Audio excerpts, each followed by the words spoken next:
Hello, friends. My name is Eric Cloward, and welcome to the Stoic Coffee Break. The Stoic Coffee Break is a weekly podcast where I take an aspect of Stoicism and do my best to break it down to its most important points. I share my successes and my failures, and hope that you can learn something from my experience and make your life a little bit better.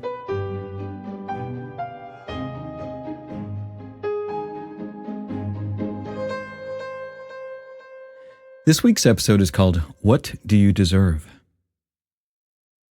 So last week's podcast got quite a few responses and questions.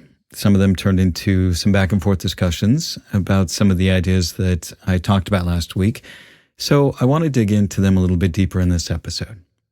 So last week's episode was about a post that I had read on Reddit that was very similar to a bunch of others that I'd also read. And basically, the poster complained about how they felt that there were plenty of things that they weren't getting in their life and they felt entitled to. And since I got some good questions on that, I wanted to kind of dig into some of those topics a little bit more. So the first question was from a listener who asked, what if instead of looking at human existence as you don't deserve anything, which was something I said in last week's podcast, we instead look at it as you deserve exactly what you receive? Now, I understand that you don't deserve anything in life seems kind of harsh, but it is exactly what I meant. When you say that you deserve something, it means that you feel entitled to it and that it is something that is owed to you. And I truly believe that nothing is owed to you in this life. Because if life were fair, we would all be born with the same advantages, but we all know that we're not. Also, think about it from a very basic level. The universe or God doesn't owe anyone anything, even from the day we're born. If this were the case, then things like infants dying in childbirth simply wouldn't happen. Now, the reason why there are fewer children dying in childbirth now than, say, 100 years ago is because we have worked as a society to improve healthcare, as well as the whole process of giving birth. This didn't happen because we wished the universe would let more children survive childbirth. It happened because people all over generations took actions to improve healthcare. We decided as a society that we would all be better off if more children survived. Now, some may think this attitude is cynical, but I think that it's far from it. I think the fact that we have created societies and worked to improve the health of everyone is a pretty amazing achievement of humanity. In the Bhagavad Gita, it says, "You have the right to work, but only for the work's sake. You have no right to the fruits of your work. Desire for the fruits of your work must never be your motive in working." Now note, this quote doesn't refer to legal obligations. Work here means the work of living, of doing good work in the world. And I like this because it kind of sums up what I'm talking about, is that nothing is ever owed or guaranteed to us in this life. That we need to live our life in a way that we find honorable, not because of some great reward, but rather because we want to live honorably and in a way that we're proud of. So let's circle back around to the idea that the listener had proposed to me, that you deserve exactly what you receive. And to me, this just doesn't sit right, because that would mean that if somebody got cancer, they somehow deserved it. If somebody got screwed over in a business deal, then they also somehow deserved it. And to me, this attaches a moralistic judgment around the person, like they must have done something to deserve it. We often do this because we want to believe that life is fair, and it's really not. Life happens, and we want to make sense of it, and we see an effect, and we try to assign a cause, a motivation, or a reason for it. And we especially do this to ourselves. When we fail at something like a relationship, we often blame ourselves, thinking that we deserve what we are getting. We might be in a relationship that isn't healthy for us, but we may think that it's what we deserve, so we hold on to it even though we're miserable, because it's, again, what we think we deserve.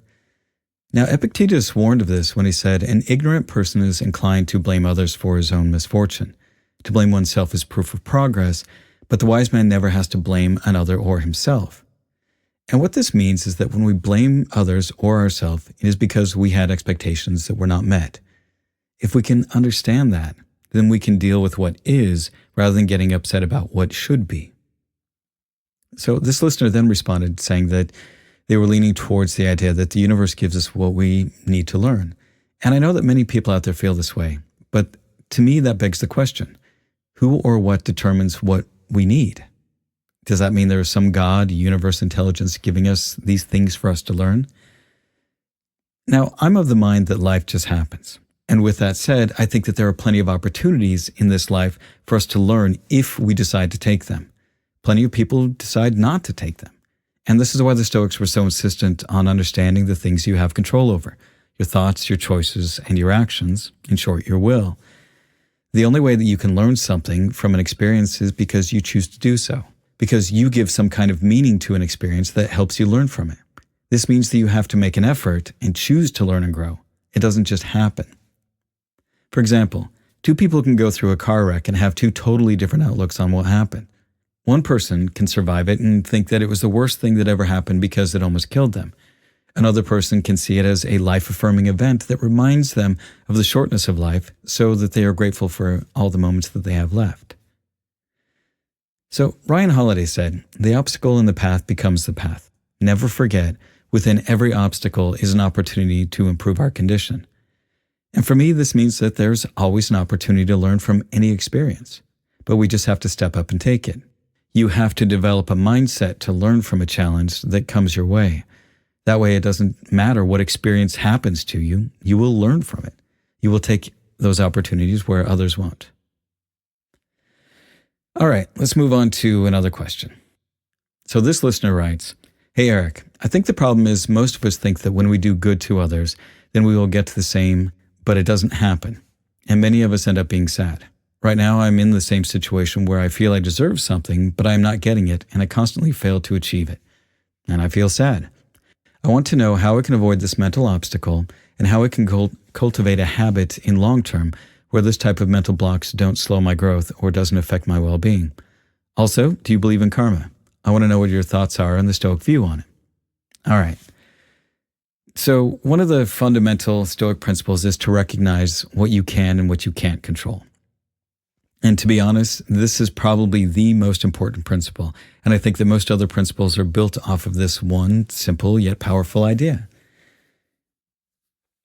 Now, as Wayne Dyer so eloquently puts it, your reputation is in the hands of others. That's what a reputation is. You can't control that. The only thing that you can control is your character. If you are only nice to others so that they'll be nice to you, then your actions are really just a way to try and manipulate others. And to be honest, I know what it's like to be around somebody that is just trying to be nice to you because they want something.